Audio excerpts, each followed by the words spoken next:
travaille pas pour être très riche, on n'a pas cherché à être très riche, hein. On a cherché à gagner notre vie.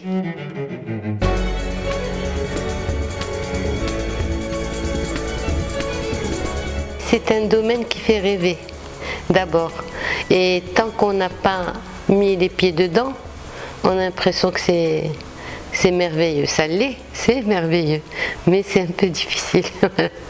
Ça fait rêver, donc j'ai toujours été attirée par ce domaine. Je suis productrice depuis pas mal d'années, depuis 1990. J'ai créé ma société de production toute seule, et puis après je me suis associée avec Bénédicte Belloc en 1999 et on a fait beaucoup de films marocains et on a fait aussi beaucoup de productions exécutives. Voilà. Et auparavant aussi on a fait beaucoup de publicité. Voilà.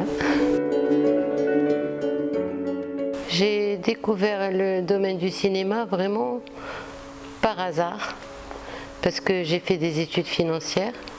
Et j'étais professeure au lycée Le Khansa, j'enseignais à des terminales.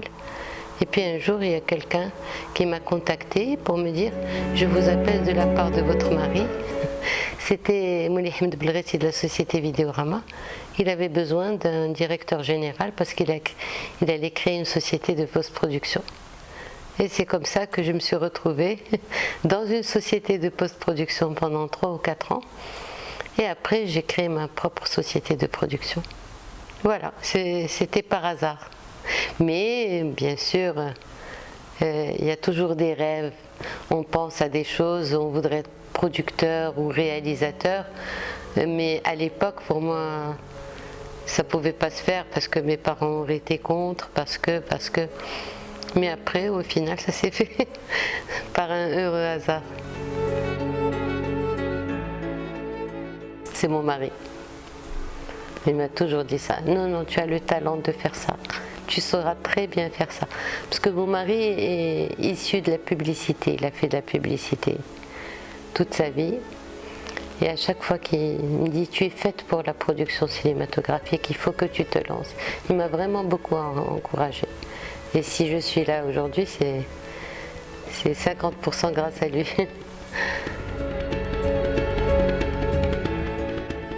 Bon, maintenant, mon temps, je le gère comme je veux parce que les enfants ont grandi.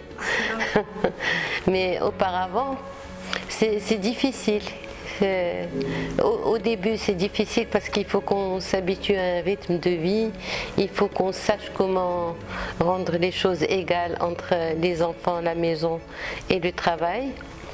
Et bon. Et honnêtement, c'est vrai que je n'ai pas été présente comme une maman au foyer, mais je crois que c'est la qualité aussi qui compte. Si lorsque je suis là, les relations sont de qualité, ça va. La preuve, c'est que mes 3 enfants sont fiers de ce que j'ai fait, de ce que je fais, et ils se portent très bien. J'ai 3 enfants. J'ai 2 garçons et une fille. Voilà, vous voyez là, c'est ma petite famille. J'ai une petite fille. Et bon, ma mère est toujours vivante. Mon père est mort. J'ai 2 sœurs et 2 frères. Et voilà, on est une famille heureuse.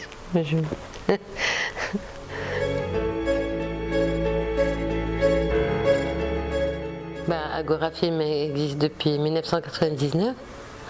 On a décidé de s'associer et je crois que c'est la meilleure association qui puisse exister, je le dis du fond du cœur parce que j'ai une associée vraiment formidable. Elle, c'est une Française mais du Maroc. Franchement, il y a le Maroc. Je vous dirais qu'elle est encore plus marocaine que nous tous réunis. Et elle aussi, elle a la pêche. On ne lâche rien, on ne lâche vraiment rien. Par exemple, le scénario, elle aussi, c'est la même chose. On ne prend de décision que lorsqu'on l'a lu toutes les deux à part, chacune de son côté. Et après, on discute de ça. Et ce qui est formidable, c'est qu'on se complète. Il y a certains côtés qu'elle voit que je ne vois pas, et l'inverse. Voilà. On travaille la main dans la main. On a On a 5 salariés qui nous sont fidèles et qu'on aime et qu'on ne va jamais changer, à moins qu'ils veuillent partir. C'est formidable. C'est une société solide parce qu'on est sérieuse. On ne mélange pas société et bien personnel. On la laisse vivre sa vie. C'est la société qui nous fait gagner de l'argent. Et nous avons une excellente réputation, que ce soit au niveau national ou international. Parce que justement, on est très droite. On ne cherche pas à faire de...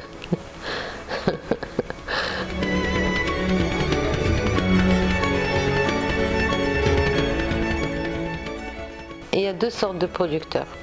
Il y a le producteur délégué et il y a le producteur exécutif. Alors par exemple, on veut faire un film, on peut se mettre à 3 à faire un film avec un établissement comme le centre cinématographique, etc. Et on désigne un producteur délégué.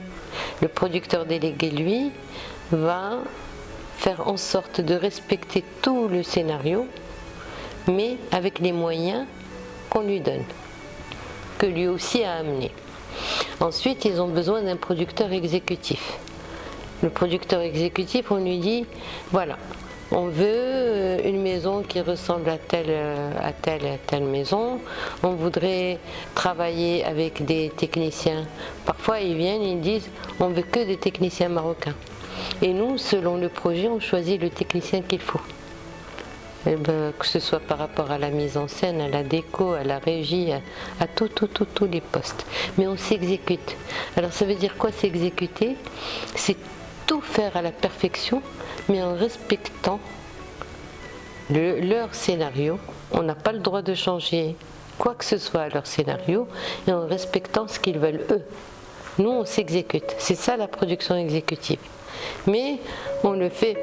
Par exemple, nous, on peut suggérer, on peut dire attention, moi je ne suis pas d'accord avec ça, vous faites ce que vous voulez, je suis exécutif, mais je ne suis pas d'accord avec ça, c'est pas bien, au Maroc ça ne se fait pas, par exemple. Voilà. Et on facture des honoraires. On facture des honoraires, soit en pourcentage, soit un forfait. Donc on ne dépense pas 1 dirham de chez nous. C'est eux qui payent tout.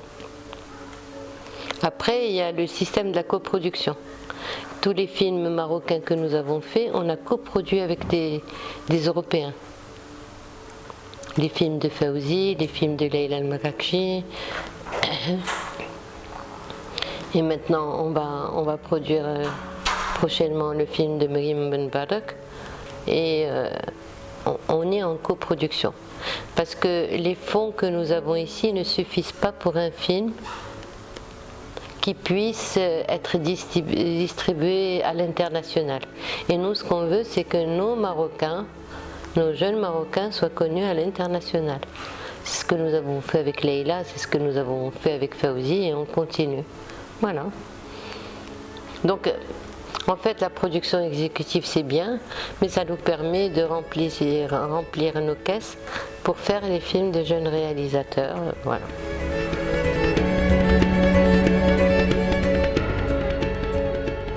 Bon, il y a une histoire de scénario d'abord.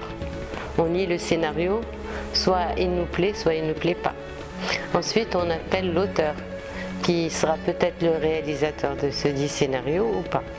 Et pour le rencontrer, pour voir sa sensibilité, pour comprendre, parce que quand on lit un scénario, moi je le comprends d'une certaine façon, vous pouvez le comprendre d'une autre façon, et vous voulez avoir l'avis du réalisateur. Si vous êtes convaincu par ce qu'il dit, et si son approche vous plaît, ses intentions par rapport au scénario vous plaisent, et bien alors vous prenez le scénario parce qu'il vous a plu au départ. Vous savez, quand vous n'avez pas de scénario, vous ne faites pas un bon film.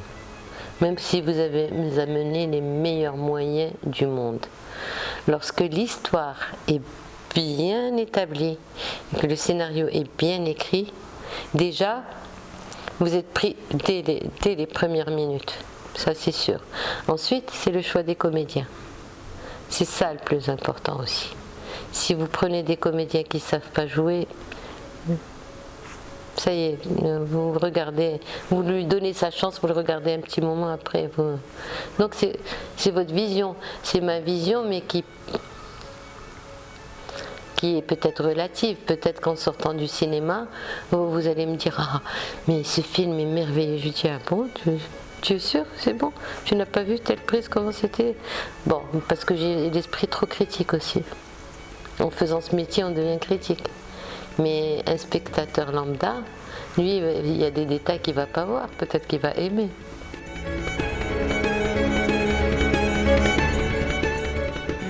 Et l'avenir, je pense que l'avenir du cinéma, ça va être sur les plateformes. Parce que les gens ont perdu l'habitude d'aller au cinéma. Et ça, c'est bien dommage. Il y aura toujours des films, mais qui vont être vendus à des plateformes. Et nous, on avait 2 films. Un film de Selma Bergesh, j'ai oublié de la citer tout à l'heure, qui a beaucoup de talent et qui écoute. Malheureusement, en période de Covid, dans la salle, il y avait 16 personnes, dans les salles. Pour la distribution, ça a été une grosse claque. Et on a aussi sorti un film qui s'appelle L'Appel du désert. C'est une coproduction avec l'Argentine, qui est un beau film, mais les salles étaient vides. Les salles étaient vraiment vides. Donc, oui, je pense que l'avenir du cinéma va se résumer aux plateformes. Bien sûr qu'il y aura des salles de cinéma, mais les exploitants ne pourront pas avoir assez d'argent pour garder ces salles-là. Déjà, au Maroc, c'était difficile. Le CCM, il aidait les salles. Il y avait une aide aux salles de cinéma par le centre cinématographique. Alors maintenant avec le Covid, je vous dis pas. Donc voilà, ça va changer. La semaine prochaine, je vais aller à Cannes, je vais voir ce que ça donne. On va voir les films. Mais j'ai l'impression que il y a une ère qui est en train de passer, une nouvelle ère qui va venir. Et pourquoi pas? Sauf que c'est dommage parce qu'avant le cinéma, c'était une sortie. Maintenant, les gens restent chez eux pour voir les films.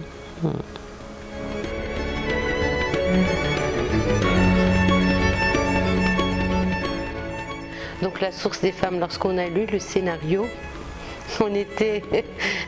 Et pas oui. On a sauté dessus, on a dit il faut qu'on fasse ce film. C'était un film difficile. الماء مهم للشقاء في الدار والشقاء معدود للعيالات. هذا الشيء علاش حنا اللي كنمشيو نجيبوا الماء، هذه هي عادتنا من زمان. الرجال خصهم يجيبوا الماء للبلاد، كاين دواو اللي داروا هذا الشيء. علاش ما بقاوش باغيات يتسقيو من العوينه؟ هذه ما تكون غير الحراره طلعت اليوم سخانه للراس. كيفاش غادي تقنعيهم؟ قولي لي. نديروا الاضراب على النعاس. Difficile à faire parce que c'était dans un village berbère, où les gens n'avaient pas l'habitude de recevoir des étrangers. On devait tourner chez eux 11 semaines. Donc au début, ils nous regardaient, qui c'est ces gens-là, qu'est-ce qu'ils veulent? Et on a sympathisé. Après, c'était très bien. Il nous a touchés parce que c'est l'histoire de femmes qui ont su défendre leurs droits. D'une certaine façon, mais elles ont défendu leurs droits et on aimerait que toutes les femmes du monde puissent défendre leurs droits de cette façon. Elles ont été malignes, ça n'a pas été une guerre des nerfs ou quoi que ce soit, mais elles se sont imposées, elles ont défendu leurs droits.